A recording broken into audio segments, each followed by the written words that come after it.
शक्तिशाली देश भी, जैसे हम वाइल्ड में बोलते हैं कि वाइल्ड हाइनास अगर 20-25 हो जाएं तो एक अडल्ट लायन को भी वो हरास कर सकते हैं, भगा भगा के थका सकते हैं, डिस्टर्ब कर सकते हैं, शायद मार भी सकते हैं।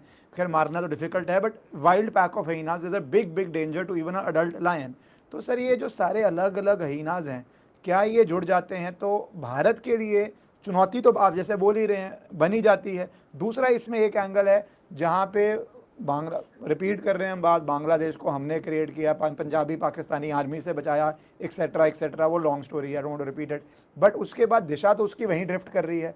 पाकिस्तान टेरर के लिए भी बोलता है जो आपने मेंशन किया, और अब अगर देश भी जुड़ रहे हैं तो sir how serious do you think and is the possibility of Bangladesh joining this Mecca pact, and क्या भारत को उसके ऊपर फिर डिसाइसिव कदम लेना पड़ेगा? क्योंकि वर्ल्ड हिस्ट्री में जब रशिया क्यूबा में अपनी मिसाइल भेज रहा था तो US said it's an act of war, it was willing to go any extent not to allow missiles to come to Cuba.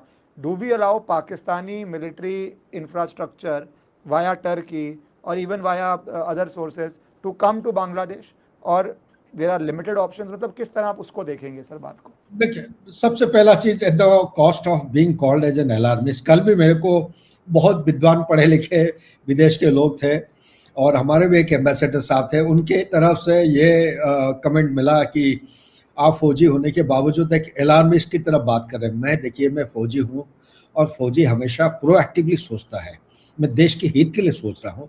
मैं कह रहा हूँ डेंजर हो या ना हो, ये इस किस्म की कॉम्बिनेशन, आप डेंजर की तरह अगर नहीं सोचेंगे तो आपके एक्शन नहीं होगा, एक्शन नहीं होगा, तैयारी नहीं होगा, तैयारी नहीं होगा। पहलगाम जैसे हुआ था, 26 आदमी बार बार मारते रहेंगे खुले ब्रॉड डे लाइट में, क्या ये मंजूर है आपको? It is better to be called as an alarmist and be prepared as a nation to prevent occurrence of this kind of things. मेरा ये है प्ली है हमारे सिटीजन, हमारे लीडरशिप को, उसको उस पहलू से देखिए। और दूसरा पहलू जो आपने बहुत बढ़िया, मैं आपको बधाई देना चाहता हूं, जो बात कह रहे हैं, टर्की कहाँ है यहाँ से 3000 किलोमीटर दूर। Your wish is my command. A lot of you have been telling me that I need to start an English YouTube channel. As you see me on national television doing debates in English, I write in English, but important issues, some of you would be more comfortable to hear videos in English. So at least twice a week on my new English channel, either with a guest or conversation, or once a week covering the important issues, I would be posting on this channel in the original English audio. I may also put certain AI videos in English with translation so that you can get that experience also. So please shower your love there, your support there, and join this English YouTube channel. Thank you so much. को मिला हुआ है, वो drone factory बना रहे हैं। ये ढाका से कोई किलोमीटर दूर है, जहाँ पे उल्फा कैंप होता था। पहले 4 कैंप होते थे बॉर्डर के साथ साथ। एक कैंप के आसपास में लश्कर ए तैयबा और ये जो है जैश ए मोहम्मद जो ट्रेनिंग दे रहे हैं, किसको? रोहिंग्या को। उसके आसपास में एक जगह है जहाँ पे ड्रोन्स बनाया जा रहा है। तो ये जो चीजें हो रहे हैं, ये कतार का हेल्प लेके वो आए हैं इधर अंदर, बांग्लादेश में काम शुरू कर दिया। मैं इसलिए कह रहा हूँ, हिंदुस्तान के लिए इसको बड़ा ये सीरियस मामला है। अगर हम इसको गहराई में नहीं, ये गलत है अगर हम सोचते हैं कि जो सोच विचार करने वाले हैं वो नहीं सोच रहे हैं। बिल्कुल सोच विचार हो रहा है।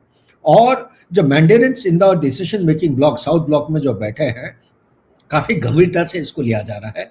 और उसके बरखिलाफ, जैसे मैं कहते रहता हूँ, हर चुनौती जब आता है उसका जो काउंटर स्ट्रेटेजी है, एक शॉर्ट टर्म, एक मीडियम टर्म, एक लॉन्ग टर्म, टाइम स्पेक्ट्रम के मुताबिक एक स्ट्रेटेजिक लेवल, ग्लोबल लेवल पे कुछ होना चाहिए, एक रीजनल लेवल पे होना चाहिए, और एक हमारा लोकल लेवल पे एक्शन होना चाहिए।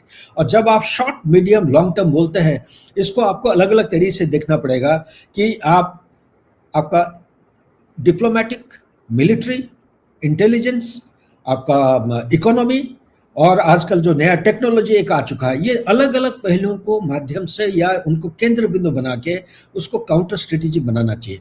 आज मैं कह देना चाहता हूं, शायद हमारे लोगों को पता नहीं होगा कि टर्की के चारों तरफ जो देश है, सबसे पहला है कि इजराइल है। इजराइल भारत का देश जो साथी है कि नहीं? साथी है। उसके बाद उसको आगे जाते हैं मेडिटेरियन के ऊपर, छोटा सा देश है साइप्रस। आधा साइप्रस तो टर्की ने कैप्चर कर रखा है, कई सालों से कैप्चर कर रखा है। तो साइप्रस के साथ हमारा स्ट्रेटेजिक कोलैबोरेशन हो रहा है। उसके बाद आगे जाते हैं ग्रीस के साथ ऑलरेडी बातचीत चल रही है।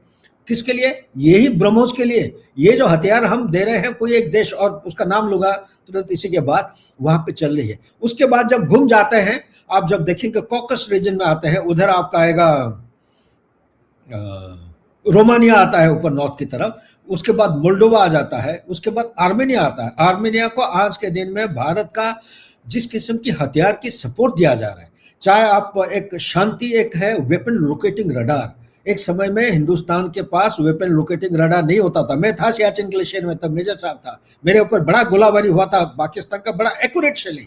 लेकिन जब हम उसको काउंटर बोमारमेंट करते थे, हमारा एक्यूरेट नहीं हो पाता, क्योंकि वो अमेरिकन वेपन लोकेटिंग रडार उनके पास था। वे वेपन लोकेटिंग रडार, ये जो आत्मनिर्भर भारत इंडिजिनसली प्रोड्यूस हुआ है, उसको ये जो रडार है हम उसको दे रखे हैं। उसके बाद वो गोलाबारी ऐसा कर रहे हैं, अभी अजरबैजान उनका दुश्मन है, वो दो नहीं 200 बार सोचते हैं कोई कुछ उनको रिटेलिएट करने के लिए, करने से पहले। इसी तरह आप देखिए, रडार का बात करिए, पीना का एक है मल्टी बैरल रॉकेट लॉन्चर।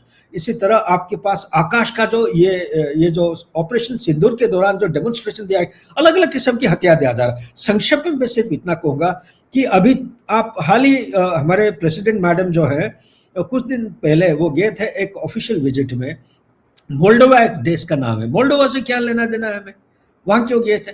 तो कोशिश यही है, भारत जैसे टर्की पाकिस्तान को अपना बिफ्रेंड कर रहा है और बांग्लादेश की तरफ आके इन्वेस्ट करना शुरू कर दिया है, अपना ओटोमन एम्पायर का जो उनका फिलोसॉफी और डॉक्ट्रिन था उसी को बढ़ावा देने की कोशिश करा। मुस्लिम वर्ल्ड में वो बताना चाहता है कि आज के दिन में सऊदी अरेबिया नहीं, ईरान नहीं, 3 देश हैं जो उम्मत की वजह से वो कंटेस्टेशन चल रहा है, इनविजिबल कंटेस्टेशन।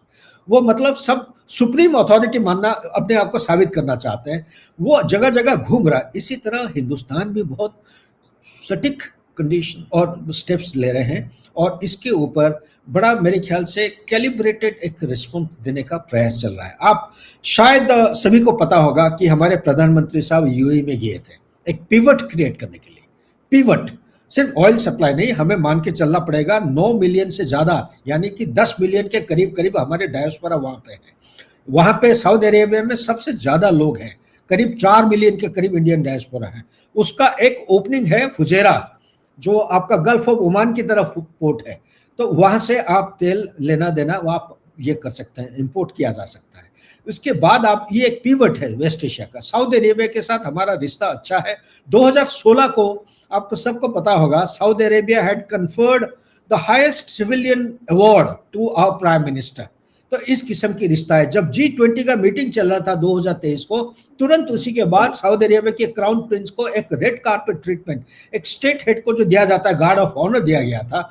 और हमारा समझौता काफी उच्च स्तर का है। इसका फायदा उठा के उनके साथ हमें रेड लाइंस को डिफाइन करके बताना चाहिए कि आप। वीडियो को 5 सेकंड के लिए इसलिए पॉज किया क्योंकि मेरी आपसे रिक्वेस्ट है कि अगर आपको पसंद आए तो आप इस वीडियो को लाइक और चैनल को सब्सक्राइब कर लीजिए। उसके बाद आप जॉर्डन के साथ रिलेशन, वेस्ट एशिया में जितने भी देश हैं इंक्लूडिंग ईरान, सबके साथ भारत का रिश्ता अच्छा है। मैं एक आर्टिकल आज लिख रहा हूं, कल परसों शायद पब्लिश हो जाएगा। मेरा ये कहना है, जिस तरह ये पैक्ट और अलायंस या एक आर्किटेक्चर बना रहे हैं, हिंदुस्तान को भी इसी तरह एक आर्किटेक्चर बनाना निहायती जरूरी है। ईरान को इग्नोर करना ठीक नहीं होगा। तो ये फॉरेन रिलेशन में आ जाता है। उसके बाद इजराइल आ जाइए, साइप्रस, ग्रीस, ये सारे देशों के साथ मिलजुल के हमें डिफेंस का कोलैबोरेट करना निहायती आवश्यक है।